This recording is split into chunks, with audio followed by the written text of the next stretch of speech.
तोडकर साहेब, तुम्ही सांगितल्याप्रमाणे काल गणेश उत्सवापासून काही भागात पावसाला सुरुवात झाली आणि काही भागात आता उघडीप आहे, विश्रांती घेतलेली पावसाने. तर आता पुढील अंदाज कसा राहील?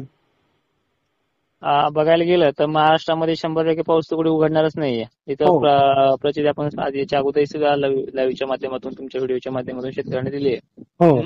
हो काही ठिकाणी महाराष्ट्राचा काही भाग ओल्या दुष्काळाच्या उंबरठ्यावरती येऊन ठेपलाय. तर काही ठिकाणी शेतकऱ्यांचे खूपच नुकसान झाले. हो. तर अशामध्ये दिलासा फक्त एवढाच असेल की पाऊस हा सर्व दूर आता राहिलेला नाहीये. हं. आणि पुन्हा एक बॅड न्यूज अशी आहे की पूर्व विदर्भ, उत्तर महाराष्ट्रामध्ये पावसाचा जोर येत्या 72 तासामध्ये पुन्हा वाढतोय. हं. जे आपण बंगालच्या उपसागरामधनं जे हिंदीमध्ये तुम्हाला रेकॉर्डिंग दिली होती बघा कालच्या डेटला किंवा त्याच्या परवा दिवशी सुद्धा सांगितलेलं आहे, हो. ते झारखंड, छत्तीसगड, एमपी या भागामध्ये सर्वाधिक प्रभाव दाखवते. त्या हा. प्रभावामुळे महाराष्ट्रातील उत्तरेकडील भागांमध्ये बाष्प संख्या अधिक वाढल्यामुळे परत मंगळवार, बुधवार या 2 दिवसाच्या टायमिंगला या अकोल्यामध्ये, बुलढाण्यामध्ये, अकोला, अमरावतीमध्ये, पूर्व विदर्भातल्या सर्व जिल्ह्यांना, मराठवाड्यातल्या जिल्ह्यांना, परभणी, हिंगोली, नांदेड पट्ट्यामध्ये विशेष करून ही तारीख जास्त जोर आहे.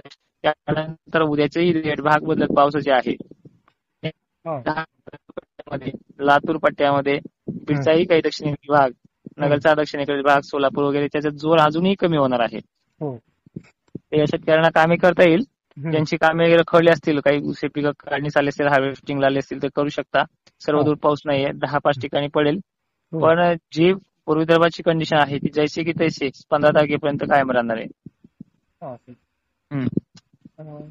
शेतकऱ्यासाठी आता सोयाबीन काढण्यासाठी काही भागात उघडीप मिळेल, तर काही भागात पावसाची हजेरी राहील. सध्याच्या रेटला सोयाबीन अजूनही शेतकऱ्यांच्या आठवडाभर येत नाहीत काढायला. आणि येत्या आठवडाभरानंतर थोडंफार विश्रांतीचे संकेत आहेत, त्याचे लाईव्ह मध्ये आपण परफॉर्मन्स देऊया. पूर्वकल्पना देऊयात. आपला तोडकर हवामान अंदाज जो लाईव्ह आहे त्याच्यामध्ये आजच्या लाईव्ह मध्ये 8 वाजता सगळ्या शेतकऱ्यांना गुड न्यूज, काही ठिकाणी बॅड न्यूजचा मेसेज देणार आहोत. शेतकऱ्यांनी तिथे जाऊन पाहायचं आहे. आणि विशेष म्हणजे लाईव्ह जी कंडिशन आहे, लाईव्ह जो कार्यक्रम आहे त्याच्यामध्ये डायरेक्टली प्रश्न तुमचे स्क्रीनवर आलेले घेतले जातात. आणि उत्तर महाराष्ट्रापैकी खानदेशामध्येही जोर वाढणार आहे उद्याच्या डेटला. आणि शेतकऱ्यांचे काही असे ठराविक प्रश्न असतील, कारण की आता निफाडमध्ये बऱ्याच ठिकाणी पाण्याची गरज पडते, शेतकऱ्यांचे फोन येतात त्यामध्ये. तर शेतकऱ्यांचे जे प्रश्न आहेत ते लाईव्हच्या माध्यमातून मांडूयात. आणि सांगायचं म्हणलं तर उत्तर महाराष्ट्र पुन्हा पावसाच्या रडावरती जास्त आहे. त्यामुळे शेतकऱ्यांनी आता थोडी आपल्या पद्धतीने नियोजन करायचंय. आणि दक्षिण महाराष्ट्राला उद्यापासून थोडा जोर आणखी कमी होतो, त्यामुळे तिकडे शेतकऱ्यांनी जे माल असतील काढायला ते काढणीची सुरुवात करायची.